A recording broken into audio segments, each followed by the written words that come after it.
Riding off the back of the excitement of last game, we are House Party 5v5 Premier League Tournament Season 4, Week 2. We've got the, the Dream Killers on red side. On the blue side, we've got the Bandit Beetles. The Beetle Bandits under. Sorry. I know it starts with the alliteration. We love to have those alliterative titles, but you gotta get it the right way. I'm Captain Flowers. I'll be doing the play-by-play. You just heard from my homeboy Thunder. He's gonna be doing my color casting. Thunder, if you're half as excited as I am after that last game, that hype is gonna bleed over into this one. Sorry, dude. The adrenaline is pumping so much from last match. My mind is not even working correctly. Oh my god. Okay, so Target Ban Lux against Strathghost, a phenomenal performance last week on that champion. Gnar in the top lane is a pretty staple pick. They don't want to see that. Great team fight potential as well as a lane bully. And the Skarner, he's pretty OP right now. Dominion on Summoner's Rift is kind of cool too, so they don't want to give that over either. Ratbed, want to lock in that Darius first pick. We talked about in the last pick and ban phase how strong that champion is, how absurd the ban rate on him is simply because of how oppressive he feels to play against. So he's going to be locked in instantly, and his antithesis, Garen, locked in onto the side of the Dream Killers, looking to shatter Noxus's plans with the justice of Demacia. The classic matchup. It's kind of like east side, west side, blue versus red, Demacia, Noxus, Garen and Darius, two brutes just duking it out. Who's got the bigger muscles and the stronger sword? We'll be able to find out shortly. But Genghis playing Braum, a solid champion under his belt. He loves to play all these defensive style champions, as well as he gets pretty aggressive. Thresh would be his signature champion, but Braum-Ashe combo is just so potent. It has all the peel, all the slows, and you can permanently chase somebody and stun them up as well. I like the Ashe pick against the Darius. Her natural auto attack range going to keep you safe from those pulls. At the same time, the permanent slow is really useful, considering he doesn't actually have a dash like 75% of the champions in the game do.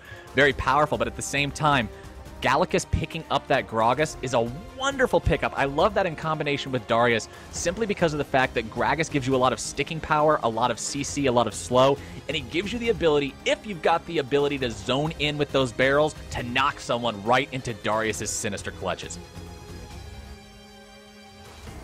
Alright, and Lee Sin going for some early pressure because it's going to take Garen and Ashe a while to scale up, so they're going to counteract the balance of their power spikes by having an early game jungler. I'm assuming it's going to jungle, because Garen is more of a top laner, but you never know, sometimes they might try to pull out some rabbits out of the hat. Although I do like to see Malkathos on Victor. It's one of his signature champions. He shows a great style with this guy. He can burst you down, he'll wave clear if it needs to, he can play from behind as well as playing from ahead. A lot of powerful picks coming out over onto the side of Beetle Bandits. A lot of champions that have been popular for a long time. The Victor, the Gragas, the Thresh. They've all been staples in the binder of competitive play for a long time now. They've proven their worth. They've proven how useful they are across the spectrum from solo queue to competitive play. And the Beetle Bandits going to be looking to make off with them in this game. At the same time, a much more unique lineup coming over from the Dream Killers. The Juggernaut update hasn't really found its way into professional play yet, and Garen's not a champion who really boasts a lot of competition in the high skill bracket simply because of how simplistic his kit is. But I really like the fact that we're seeing some unique picks come out from the Dream Killers. I love Vel'Koz as a mid laner. That champion has so much potential, especially versus limited mobility, like what you see on Darius, like what you see on Jinx. I'm fully expecting Strathghost, if he has a good game, to just put this one on his back and walk away with it. Let's be honest, man, Strathghost, long-range mages, that is his signature move. It's his specialty. He's a cook, and he's going to make this recipe, and your mouth will be watering by the end of this. I'm absolutely looking forward to it. I want to see that happen. I want to see people see how strong this champion is. Yeah, I would love to see the Darius get big in terms of that's going to be one of their win conditions. He's going to be able to shut down Vel'Koz and Ashe, but Darius is just one of those champions you love to hate. He's so strong right now. He almost has no downfalls. Yes, his mobility is a little bit limited, but when you build things like Black Cleaver and Dead Man's Plate that help him get into the team fight faster, there's essentially no downside to this champion once he gets into the team fights and starts dishing out damage, and he tanks as much as he can output as well. Having Gragas there to peel and initiate for the immobility of Jinx, Ratbed is going to have a lot more defense and zone control coming in from his supports, as well as Malkathos dropping the gravity field. So a classic team comp coming out of the Beetle Bandits, and they're going to have to work around these things, whereas Dreamkiller's pretty off the wall when you look at their composition in terms of meta. I really like how both teams responded to these first pick Juggernauts. So much of what you see about Juggernauts these days is mindless QQing about how overpowered they are. Oh my god, I picked Yasuo and couldn't run into him and face tank him 1v1. It's because you don't deal with them that way. And that's what a lot of people don't realize, is that Juggernauts require you to adjust how you play, because they're not jack-of-all-trades champions. They're not pocket knives like so many champions in League of Legends are. They have very distinct strengths and very distinct weaknesses. And what these teams have both chosen are answers to those weaknesses. You've got ridiculous zone control coming out on the side of the Beetle Bandits. Jinx has Chompers, Victor has Field plus the ultimate, Gragas has Barrels, Thresh is Thresh. You've got a lot of answers for this Garen. At the same time, when we look at the Dream Killers like you're talking about, Braum and Ashe, the combined slowing and kiting of those two is going to keep Worcestershire just glued to the ground almost, while Vel'Koz, a huge peeling machine in his own right.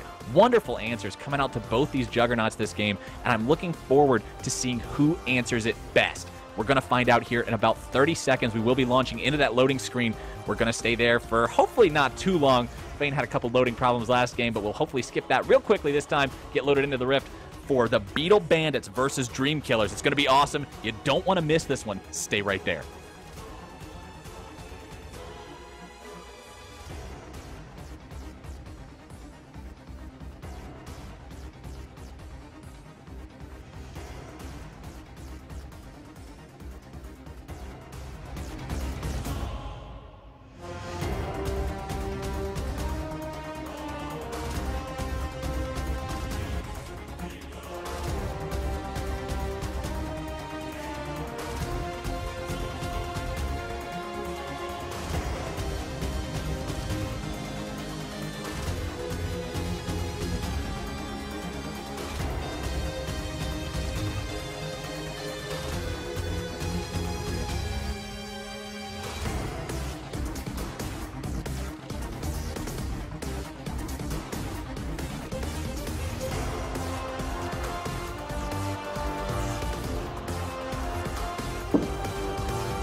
All right, ladies and gentlemen, welcome here to House Party 5v5's Premier League. This is Season 4, Week 2, Game number 4. You just sat with us through Game number 3, and we're looking to bring you one that's just as exciting here if we can get past the strongest opponent in League of Legends that any of us have ever known, the notorious Instagram filter pause screen. I'm Captain Flowers, and I'll be taking care of your play-by-play. And I'm Thunderdome, and I'll be taking care of the color casting. Honestly, you can't call it a House Party 5v5 game if you do not have a pause. It is one of those unwritten rules. There's gonna be something going wrong with the disconnects, unfortunately. We're trying to see if Ratbed can log back in, I believe. So, hang with us, and we'll expertly watch this bar keep scrolling across blue to black, blue to black. While we do have the downtime, it's a great chance to be able to introduce the teams. I mean, we don't have anything else to do, so we might as well hit up the roster. Over here on the side of the Beetle Bandits, those are going to be the guys boxing from the blue corner. It's going to be Ratbed getting excited on the Jinx, Gallicus throwing barrels and getting rowdy on the Gragas, Malkathos, please forgive me if I'm butchering your name, tearing everybody up on the Victor, Worcestershire on Darius, showing you why he should be banned, and Fail Mode on Thresh, still trying to connect to the game, living up to that name. And on the side of the red team, we've got the Dream Killers. In the top lane, Google on Demacia! I mean, Garen, excuse me, I coughed there. In the jungle, Wilson Jones, the blind monk. However, you cannot be too sure, because he can definitely hear you, so don't say bad. Mid lane, we've got Strathghost, classic long-ranged mage. He's going to tear you apart with his artificial intelligence. AD carry, we've got John the Greatest showing you why he's the queen of the Freljord. And in support, we've got Genghis Sean on Braum. The muscles, but definitely got some brain behind the team as well. We talked about it in the lobby, and we'll talk about it again now while we've got the time, because I think it's just such an interesting facet. Not only did we see two juggernauts get through the pick and ban phase, we also saw teams respond well to them. We saw counters come out, zone control tools on both of these teams showing up, ready to deal with these juggernauts and keep them from going off in fights. Garen's going to have the ability to cleanse slows, obviously with that Q. Darius is still going to have the ability to heal, but they're not just going to be running rampant as long as the opposing teams know how to keep them under control. And I'm going to touch on the Beetle Bandits zone control. We mentioned it earlier. You've got the Flame Chompers, you've got gravitational fields, you've got barrels, whether they're exploding ones or slowing ones. You've got Death Sentence, Flay in the box. So much zone control to keep Jinx and Victor safe. Just being able to kite it out, dish out damage consistently. You look at Dream Killers, Strathghost has the knock-up. He's got Geometry on his side. He can slow you down as well. Ashe with Volley, just her basic auto attacks will slow you now. Braum as well, he can throw out the Glacial Prison and the Winter's Bite, the stun, the slow combo, the knock-up. Hell, you've got Lee Sin, he can kick you around the field wherever he wants you. If Darius gets too close to his carries, he can kick him away. Conversely, he can dive in, punish the lack of mobility on Victor or Jinx, alley-oop him into or insect him into the team for a dunk from Garen. Beetle Bandits and Dream Killers, both actually teams that Thunder and I got to cast last week as well. So we're going to be reprising our familiarity with these guys, getting more and more used to what to expect from them, what we plan to see from them, and whether or not we're going to see some crazy plays from them, which I absolutely hope we are. My voice is a little raspy after getting excited from that last game, and if this game goes as good as that, I'll probably lose it for a day or so, but it's going to be well worth it if we get to see that kind of excitement again. Hashtag worth. Oh, every day. That's what League of Legends is all about. It's not just about making big plays. It's not just about carrying the game or winning your ELO. It's about everything being worth in the end. Memes, boys. As well as all the friendship that you gain along the way. Thunder with the cheese factory over here. Oh yeah, man, I can go on for days. You'll be mushing and gushing out of your seats. You'll probably want to hate me and kill me at the end of the day, but, you know, Cupid's arrow comes back around, the world is curved. I've never heard that one before, but fair enough, man. You just can't stop believing the dream. Beetle Bandits versus Dream Killers. I guess if Dream Killers have their way, the Beetle Bandits will have to stop believing that dream because it will be dead. But if the Beetle Bandits can manage to do what they do and get their Beetle action on. Last week we actually had a problem. I believe in one of our caster resources that we have, they were originally listed. The word Beetle was misspelled, B-E-T-T-L-E, so I called them the Beetle Bandits, and I sounded like a real goon here on the stream. So just let that be a lesson to everyone, not just in League of Legends, but in life in general. You gotta watch your spelling. Sometimes E's are T's, sometimes T's are E's, and sometimes you sound like a goof when you mess them up on the stream in front of 100 people. So make sure that you read over that. Next time you submit a paper or talk to somebody, make sure that Beetle isn't actually a word. That's Captain Flowers dropping some knowledge on y'all foos' heads. Got some life hacks coming at you. Confucius style, man. One thing I really wish this game would let us do... Oh, I was going to have a really good joke there, but we'll have to save it for next time. Because of the fact that Thresh is reconnected, and we might finally be able to jump into this game here after about a 6-minute wait, they say that everything worthwhile is worth waiting for, and hopefully this game is going to live up to that excitement. Play will resume in 2, 1, and we are live, ladies and gentlemen. We're doing that introduction twice. Welcome to Summoner's Rift. This is Season 4, Week 2, Game 4 of the House Party 5v5 Premier League. This is the Beetle Bandits in blue versus the Dream Killers in red. Let's see what happens. The wind is blowing across the rift, cutting like razors through the tree leaves of the jungle, while the sun ray is going down through the clouds in a transcendent fashion. We've got the Beetle Bandits setting up in a defensive formation where the Dream Killers, they've got 5 guys pushing right down the middle. Let's see if they catch anybody out of position. 5 guys is a delicious burger, but it's not the kind of burger this Beetle Bandits team is going to want to see at the level 1 invade. The Sonic Wave not going to connect onto Thresh, walks away from that one. Fail mode does not fail today, and the Dream Killer is just going to drop a ward, fall back a little bit.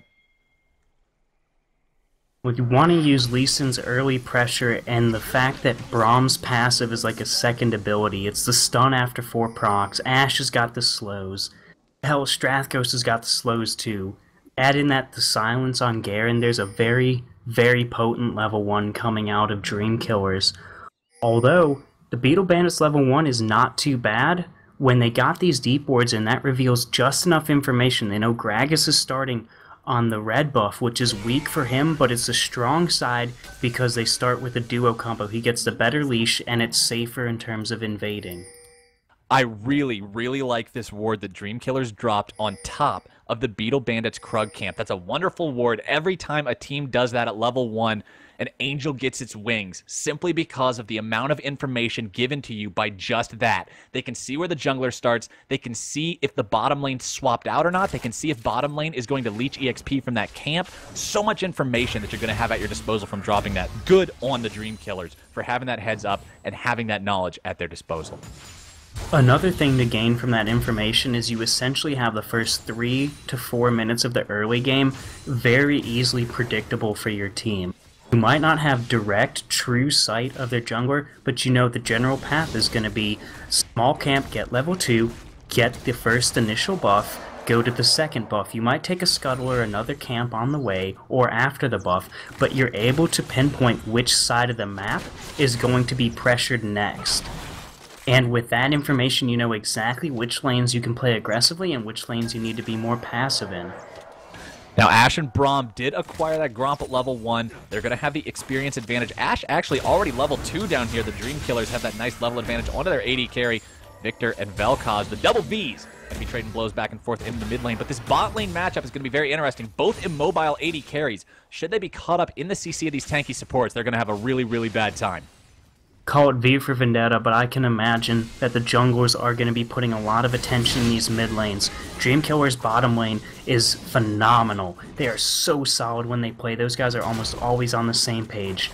Not to be taking anything away from the Beetle Bandits bottom lane, but I've played with the Dream Killers before, and so I've got a little soft spot when it comes to their bottom lane. So, on the other side, Malkathos is extremely, extremely good at carrying these games. Get into your head as well, so having him ahead would be very viable situation for the Beetle Bandits. Both of these mid laners are very immobile. They don't really have any way to get themselves out of a gank if they get caught out.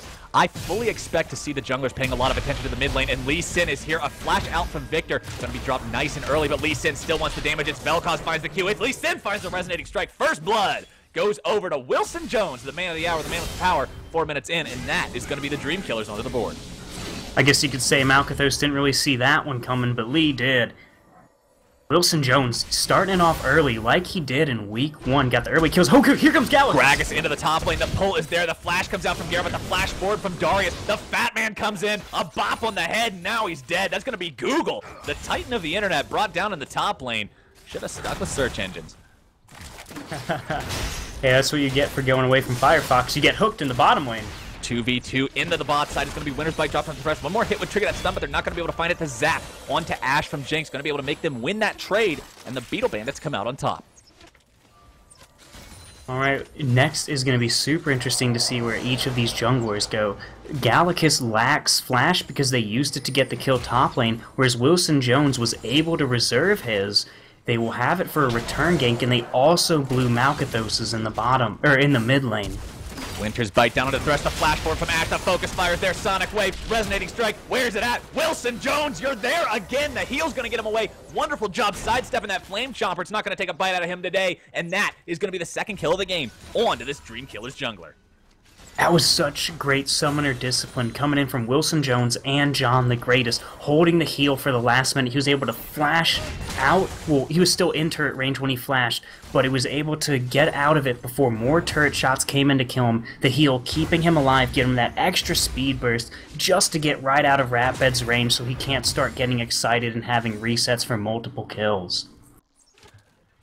An old-school itemization choice coming out here for Strathghost, the Dream Killer's mid laner on the Vel'Koz. He's going for that Chalice. It's an item that really fell out of popularity after the mana regen mechanic was worked around to make it not as effective anymore, but at the same time, it's an item that can be very, very useful if you need both the mana regen for spam like he does, but you also want to win out in those poke wars against other AP champions. I really like this tech choice coming out from Strathghost.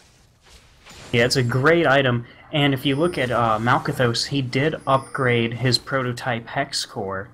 So that is also going to give him an extra empowerment on his death ray. So it gives him some mana and some ability power, but he does lack the extra defensive stats that you talked about, and that should at the end of the day give the advantage to Strathghost. But Galacus is setting up to say otherwise. Or not, he just moved away. Hover around the mid lane around the same time. You can tell they've got the same idea in their minds. They want their mid laner ahead. Once this game progresses to that mid game point where they can find those potential kills around Dragon, the ahead mid laner is going to do so much. Vel'Koz landing that poke onto Victor time after time. Gragas still waiting to see if he can manage to find this gank into the bot lane, and here it comes. John the Greatest, you're in a little bit of trouble, but the exhaust is down, the play is there, the body slam, the damage, the chompers, the Ash is done. That's going to be John the Greatest biting the dust, the teleport canceled. There's not going to be anything Google can do about that one, and the score is now all tied up, 2-2. Less than 100 gold separates the teams 7 minutes in. In the top lane, Google does not have teleport anymore. He lacks that advantage over Worcestershire. He's got his teleport, and Worcestershire is also level 6. Darius at level 6 has so much kill potential. Yes, Garen does too as well, but Darius is just such a bully. He gets the healing, and just the bleed plus true damage is absurd amounts of damage. There's actually similar CS disparities in every lane. Arius is up 10. It's going to be Vel'Koz up about 15 there in the mid lane, and then Jinx up 10 in the bot side. So none of the lanes really even. There's small advantages, but they're back and forth across the board, resulting in an incredibly even game. Darius and Garen both with that level 6 potential now. Should they find their way into a teleport battle, they're going to be very effective with that power. However, Darius has teleport advantage for about the next 2 minutes. And this is going to go piggybacking off the junglers here in the mid lane to see if any of them starts to roam the bottom or top lane first. That could turn the tides of that fight pretty significantly. It's going to be Wilson Jones into the top lane once again. There's the kick. There's a Sonic Wave. Resonating Strike is down. They have to beware of this heal, though. Darius going to potentially look to do something, but Google smites him into the ground. Worcestershire going to find his first death of the game. Demacia! And Google comes up with the kill. Great usage of Wilson Jones on the ward hops. He gets in behind the laner, initiates the slow with the red buff. Oh! 2v2 into the bot side, but it's going to be disengaged very quickly. The Unbreakable from Braum, just making it so that fight is no longer going to happen. They find themselves in a disadvantageous situation that's quickly resolved into nothing at all. Very well played as they go back to farming. Yeah, so back to Wilson Jones. He jumps in behind him with the ward, slows him with the red, waits until they either blow their gap close / escape move or their flash, and then he throws the Resonating Strike when they don't have as much room to dodge it. It's just Just amazing play on his part that I had to mention. Also, Genghis Sean blocking the death sentence by jumping in front of it. He says, "John, stand beside me," or behind me, and that's exactly what happened. He's protecting that carry. Last game, we talked about how early on neither one of the junglers was deciding the game for their team, but this game, it's both junglers doing that as Garen and Darius into the 1v1 topside. The Decimator there, the flash comes out from Garen. He knows that was going to trigger Blood Rage, and he wants to get out in time. He will be able to do so, but that's going to be flashed down on the big man for the next 5 minutes. And here comes Galacus to punish that. He says, "Oh, laner without flash, let me go body slam and then barrel them to their death." Ash Arrow comes out bot side. It's Wilson Jones showing up again. The Lantern is going to get Jinx to safety. That's a couple ultimates down for nothing. That's the power of Thresh. Fail mode not going to fail today as Lee Sin is nowhere near top, and his ally in that top lane might be under a little bit of pressure if Galacus can find the open window. They waited a little bit too long. They need to do it when they have the minion wave. However, Garen's got pretty solid wave control, so Google is keeping himself safe just by nature. Thresh looking for that 2v2 into the bot side. The play is there. Jinx finds the rockets. The exhaust getting dropped onto both AD carries at the same time. The focus fire is down. Ash eats a chomper, though. That's not what she wants. Jinx heals are being popped on both sides. It's going to be Rapid going down first. John the Greatest finds a kill. It's going to be Galacus dying into the top side as well. Thresh trying to make this at least a 1-for-2. It's going to be that. 6-3 now the overall score. Garen looking to potentially clean up Darius here. Vel'Koz is not going to be able to land that triangle shot. The Sonic Wave connects. Resonating Strike follows up. The Decimate going to keep him alive for the time being. The execute does not work, but the dunk does nothing. Lee Sin wants to go for this, but the turret is going to say otherwise. Very well played across the map for the Dream Killers. They're up 6-3. Man, Wilson Jones even flashed that one wall to try to get the Resonating Strike, and it did land. But Darius is just so darn tanky. Even without straight tank items, it's dang near impossible to kill him. Wilson Jones, 2-0-2, showing up across the board for his team. No deaths to speak of yet, and being a part of 2/3 of the kills. He's completed that Sightstone before even going for the completed jungle item. That shows how much he's committed to just making these plays, providing utility for his team, and making sure that he's constantly a presence across the map. He wants to make sure that he's playing to that Lee Sin advantage. It's similar to what we saw in the Nunu last game. Not quite as extreme, but on Lee Sin, you've got to have that advantage early. I'm a fervent believer in Sightstone on junglers. It gives you so much vision control in the early game. You get so much information off of it. You know exactly where their jungler is by the nature of, are they appearing in the wards or are they not appearing in the wards? Regardless of whether you see them or not, you're going to know where they are in a general sense. Ash Arrow connects. John the Greatest finds his mark, but once again, the Lantern gets her to safety. The flash forward from Braum. There's a Glacial Fissure, and that's going to knock Jinx up into the air. Can they find the damage? The answer is going to be no. The Flame Choppers disengage that one nice and easy. Winter's Bite onto Thresh does not take the full bite out of him. 2 more hits would have been able to stun him up there, but they are not able to find it, as the Dream Killers cannot collapse on the Beetle Bandits bot lane once again. Yet again, we find both of our bot lanes on each side without their summoners, and here comes the jungle. It's the insect kick over to Gragas, but another Lantern lights the way to safety. This fail mode Thresh giving his team so much safety. So many certain deaths, if not for that Lantern, turn into easy escapes. It's Victor and Vel'Koz into the 1v1 mid lane. Vel'Koz looking for that CC, not going to be able to find it. The laser is down, but the damage, will it be able to proc? Would have needed one more, not going to be able to find it, as Victor walks away from this one.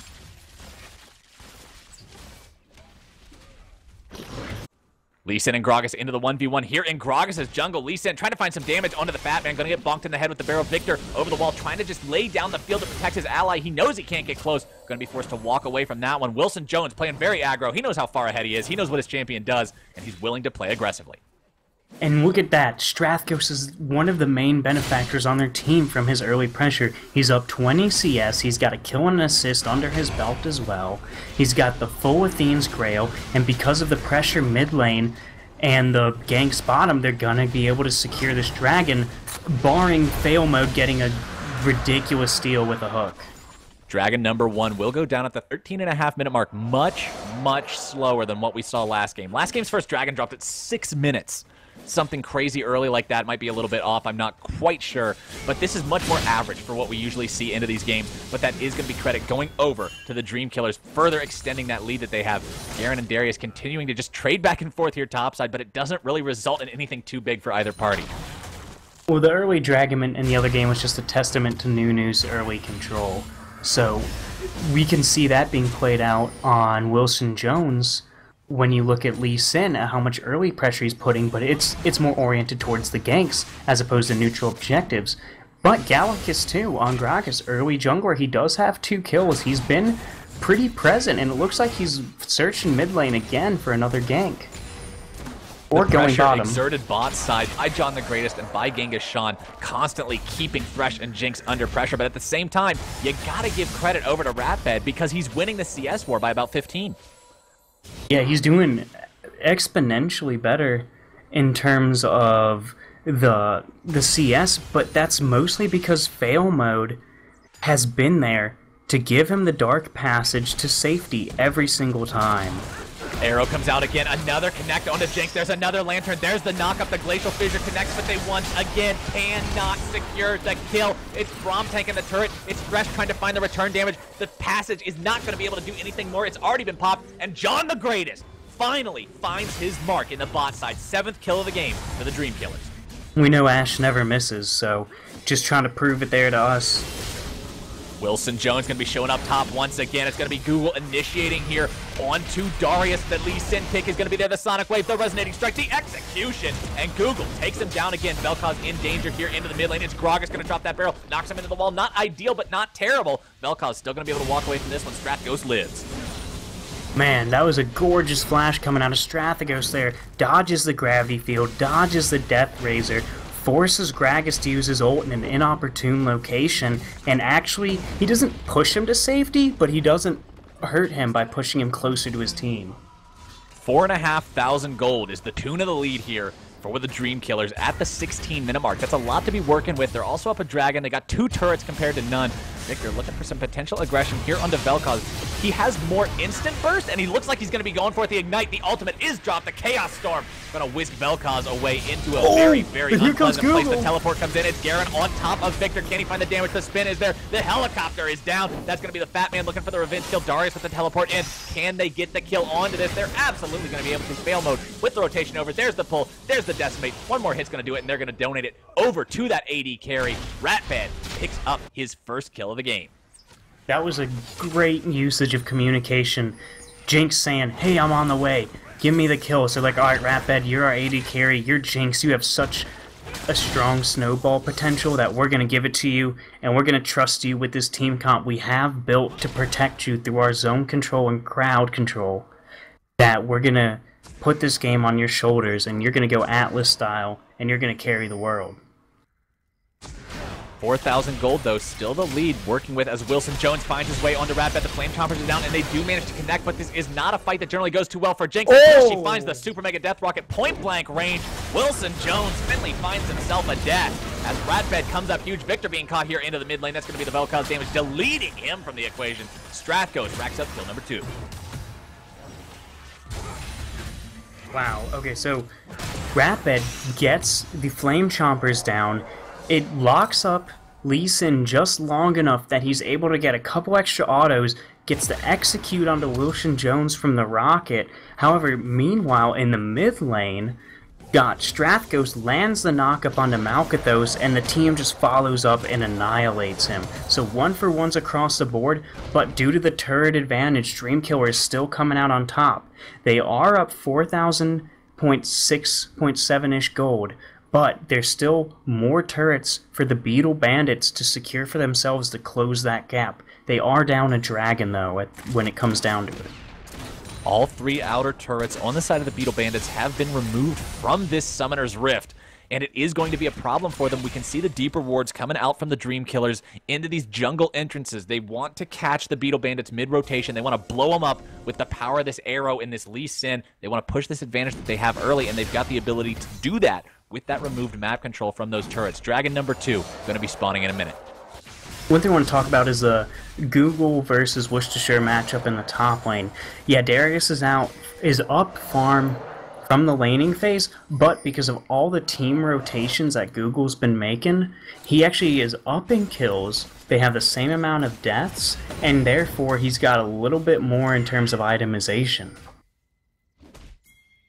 35 seconds is the timer on this dragon. Going to be a very important one if you're on the side of the Beetle Bandits, but at the same time, not that important if they give it up. It's an even-numbered dragon. I've said this before, I'll say it again. Even-numbered dragons don't actually change the way fights work out. It's Winter's Bite. It's the arrow. Going to connect onto fail mode. The Vel'Koz damage is there. They're going to blow him right up. The volley is going to be able to reduce him low enough for Strathgos to take the credit for that one, and that is going to be a 5v4 scenario forced in time for these guys to be able to pick up the dragon. Dream Killers going to secure drag number 2. And they only had to commit one ultimate to it. A glorious snipe coming from John the Greatest. He pulls the crystallized ice arrow, it hits its mark, and then they find fail mode. Another kill, extra gold in their pocket. Being a member down, Beetle Bandits cannot contest the dragon. Beetle Bandits cannot contest the dragon. Even if they could, Dream Killers did it well. They threw wards over the wall. They made sure that they had invisibility detection through that pink ward into the pit to clear away any wards that were already there. And then you had Strathgos on the flank. He's a mage. He knows he doesn't do a lot of damage to that objective. Instead, he's going to zone away anyone that comes close. Very good overall fundamental play coming out from the Dream Killers. And now they find themselves in the defensive side of a siege. Beetle Bandits using Victor to clear these waves. Ratbed can also use the rockets to clear from a distance, but because the Dream Killers are able to get to their turret before they're collapsed on, it's not much they can do this early in the game in terms of sieging. Vel'Koz going to complete that Luden's Echo as a second item, a huge benefit to any sort of poke mage. Just giving that little bit of extra damage onto every spell you hit, especially if you hit people at range. That's going to be the flash coming out from Ratbed. The Winter's Bite going to scare that one out of him. That's a very important summoner to have, especially on an AD carry with no inbuilt mobility. It's going to be the fail, flash, fail mode, hooking onto Garen, everything but a fail, but the arrow going to be able to connect onto the Victor. He's taking a lot of damage. It's going to be Garen still surviving. No one's going to die, but a lot of resources spent on both sides. And that's the beauty of having a massive tank like that. Google was like, okay, use 3, 4, 5 crowd control abilities on me. That's great. My carries are still alive. Beetle Bandits doing what they can to defend. Garen dropping very, very low. However, they're going to be able to completely destroy Darius before he can even get into the fight. The Vel'Koz Ray is going to come out. Low health bars across the board for the Beetle Bandits as the Dream Killers win yet another fight. Ratbed Ultimate is going to find his way onto the Garen. That's going to be a kill. It's going to be the rest of the team dropping pretty low. Strathgos going to find the kill onto the Fat Man. The tower aggro finds its way onto him, but it's not enough. 3 for 1 overall, and that is going to be a Dream Killers victory yet again. By the skin of their teeth, Dream Killers is walking out of there. They did lose Google in the fight, but they found themselves 3 kills. Ratbed expertly snipes him down with the Super Mega Death Rocket. He's coming up on top. He's 3-1-2. He's only down 5 CS in comparison to John, so Ratbed in a pretty solid position to start carrying this game. They need Jinx to start taking these turrets, using the minigun attack speed boost to their advantage. But every time they seem to find fights, it's going in the favor of Dream Killers. That last fight went out textbook for Dream Killers in terms of how to deal with Darius 101. He found himself in the middle of the fight, then he found himself exhausted, then he found zone control tools not on top of him, but all around him. His team couldn't save him, he couldn't get out, he couldn't go any further in, and he was just destroyed before he could do anything else. Great threat containment coming out from this Dream Killers squad. Absolutely, and that's why you love to see something like a Braum. Even Vel'Koz, he's a mid laner, but he offers so much defensive capabilities. Either through his long range, he can position even better, or he has the knock-up and the slows. When he drops down the glittering path of doom, you don't want to step on that because that's going to be a lot of damage. So just so many ways to discourage aggressive movements. The Glittering Path of Doom actually reminds me, I've seen this hero so few times, I actually have no idea what his abilities are called. I always just thought it was Plasma Ball, Plasma Line, and other Plasma Line. So I'm definitely going to have to get used to casting this if we're going to see Strathgos pick it more often. Void Rift, I think oh wow, it just slipped me away. Void Rift, Tectonic Disruption is probably my favorite one, being a geologist. It disrupts the earth. It's exploding from underneath. Oh, it's just very descriptive. I love the names of League skills. The dives coming out from the Dream Killers. Garen not afraid to tank a lot of this turret aggro, and it's going to be the rest of his team able to just dismantle this one nice and easy.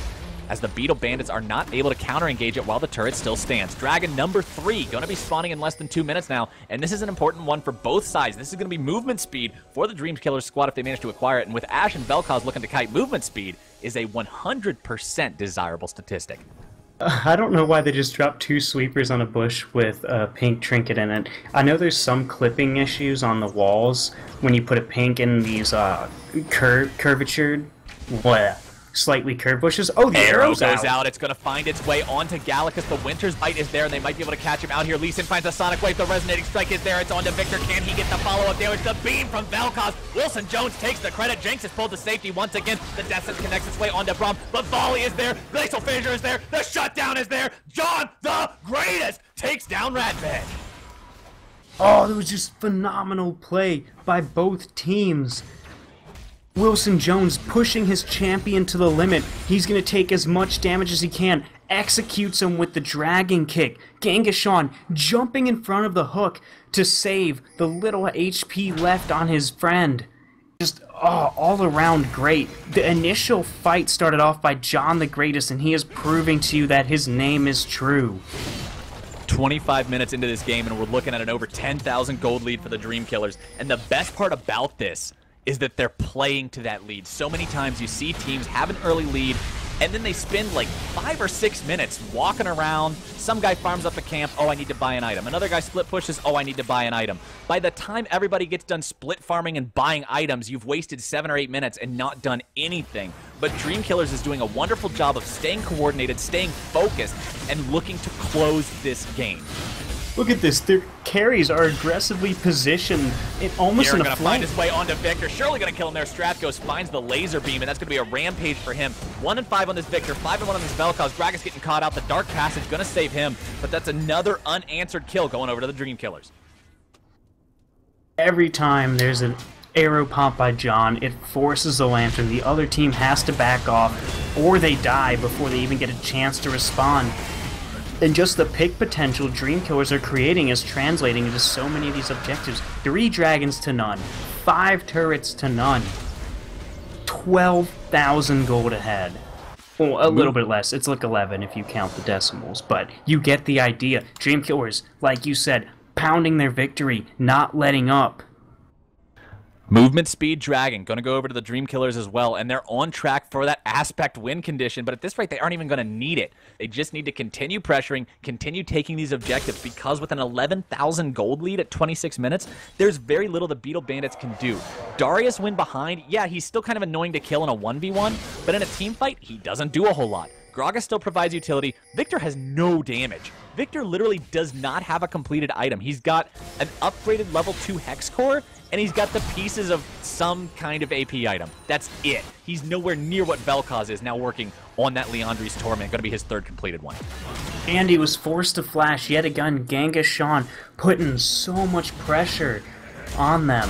Just throwing out these winner's bites every time. They're like, nope, we don't want to get hit. Get away. They hit the panic button. And so many deep wards on top of that is going to let them secure this top turret if they don't make any missteps. There's imaginary lines that you can draw on the minimap that shows the sphere of control exerted by both teams. And if you looked at that imaginary line for Beetle Bandits, you would just see it gradually but steadily shrinking over the course of the last 15 minutes to the point now where their control is almost limited to their base and nothing outside of it. They're so afraid to get caught out by Dream Killers. They're dropping every single ward into their jungle. The Sonic Wave Resonating Strike connects on the Thresh. There's the insect kill. Vel'Koz manages to connect the triangle shot. It's Garen over the wall. The silence, the spin. He brings him down. Fail Mode's going to be the first casualty of the fight. The Fat Man gets caught out now. The Ray of Death channels. Strathghost is unstoppable. Sonic Wave connects onto Victor. He's not willing to resonate that strike, but it's a 2 for 0, and it's Dream Killers looking for Baron. And if you look at the vision control, Beetle Bandits aren't even having bad control in terms of the quantity of the wards, but they're not very quality located. They're on the wrong side of the jungle. They were prepped for the dragon that they were late to a while back, and they thought the rotation would happen bottom, but with Baron on the table and the top tier 2 turret, the only one standing outside of their base, their wards were honestly misplaced. What I said in the lobby about Strathghost having a good game and being able to carry this one on his own is showing up here. Obviously, he has help from his team. No game is a one-man effort, but without this Vel'Koz into the mid lane, it would not be the same story that we're seeing being told here today by the Dream Killers. The Vel'Koz pick shows up huge, and everybody watching, all you guys in the Twitch chat that are going to go into solo queue tomorrow and complain when the enemy team picks Darius because he's impossible to deal with, remember what you're seeing in this game. Remember that long-range control mages beat this stuff, and this is your ticket to Freelo. If they beat it, considering you've got support / jungler / top lane who will peel for you and who are reliable, and Dream Killers put on a clinic as to how to do that. Finding so much damage here onto fail mode, being forced to retreat, almost picking off that kill entirely. They are Baroned up, and they've got Google into the bottom lane, splitting onto that 4-1 Baron push trademark. They're going to have all that pressure bot side. Nobody can deal with him in a 1v1. He's just going to be able to execute them through that Demacian Justice, and it's going to be this base for the Beetle Bandits breaking down very quickly. It's just so... I'm at a loss for words just how great their map rotations are right now. Every time a wave pushes up, anytime they can get a deep ward, they make the rotation, they use their information to their advantage, they catch a member out, they drop some poke, they control the zones, they get the objectives.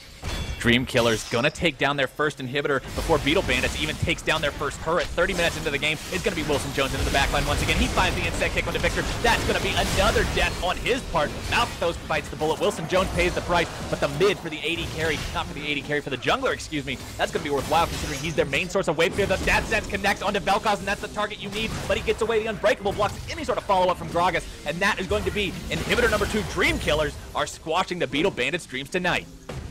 At this point, if the Dream Killers had that top lane in their favor, they might have gone around the world and taken every single inhibitor, but Beetle Bandits have that one little quantum of solace to steal the Bond movie title. They do have top lane in their favor. The pressure will be relieved shortly, but they cannot misstep and get caught out. They need to secure vision around their jungle entrances.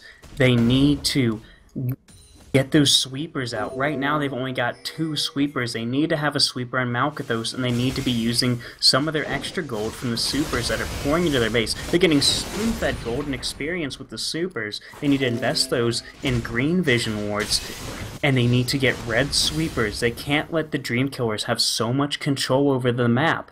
Yes, that's really hard to do when you have 2 inhibitors down, but I don't want to say it's too late for them, but they needed to be doing that a few minutes ago. It is absolutely too late for the Beetle Bandits to win this game. And I don't mean it's impossible, don't take it that way. What I'm saying is that at this point, it's up to the Dream Killers to lose. Beetle Bandits don't win anymore. Dream Killers have to lose. Their advantage is so great that barring something really, really bad, some huge misplay, they can't lose from this point. They're 15,000 gold up. The enemy team just now got their first turret 32 minutes into this game, and it's going to be impossible for the Beetle Bandits to come back. They don't have the comp for it. They don't have the champs for it, and Vel'Koz is just annihilating everyone on this Bandit squad. Well, they do have wave clear, which is a pretty large factor in coming back, but that makes you have to put your carries in a dangerous position, and with a long-range snipe coming out from John or a knockup from Strathghost, Wilson Jones can sneak a little Q in there, get the insect move. It's highly unlikely. Victor just now completes item number 1. It will be Rabadon's Death Cap, just looking for all the AP he can possibly find. He needs to find a way to make his damage relevant into these fights, but Strathghost just going to continue to insta-give those minion waves as they look to break the final inhibitor turret of the game. Deathsentence is going to find his way onto a minion. It's Lee Sin into the middle of everyone. Google's there. He's tanking the turret, but it's Wilson Jones taking an awful lot of damage. The Chaos Storm has been dropped, but the Death Laser is down. It's going to be Strathghost melting away Malkathos for kill number 1. It's going to be Gragas stopping for kill number 2. It's going to be Radbed. He goes down kill number 3. A 3 for 0 so far as the Dream Killers look to lock this one away. Fail mode going to be caught out right at the edge of that fountain turret, and Darius is going to drop in the grand finale. A 5 for 0 ace comes out for the side of Dream Killers, and they will put the final nail in the Beetle Bandits' coffin. 33.5 minutes into this game, 25-8, a 20,000 gold lead score, and one hell of a performance. GG, well played. Dream Killers coming out on top, showing you how to put the pressure on, never let off the gas pedal, drive it the car, straight to that finish line, achieve your victory without stopping, no consideration for the other team. They just completely demolished them. All right, everybody, that is going to be it for me and Thunder here today. That's the last game we'll be casting, but don't you dare move, because we still got 2 more games here on House Party 5v5 Premier League Saturdays. You aren't going to want to miss them. I know you're going to miss us.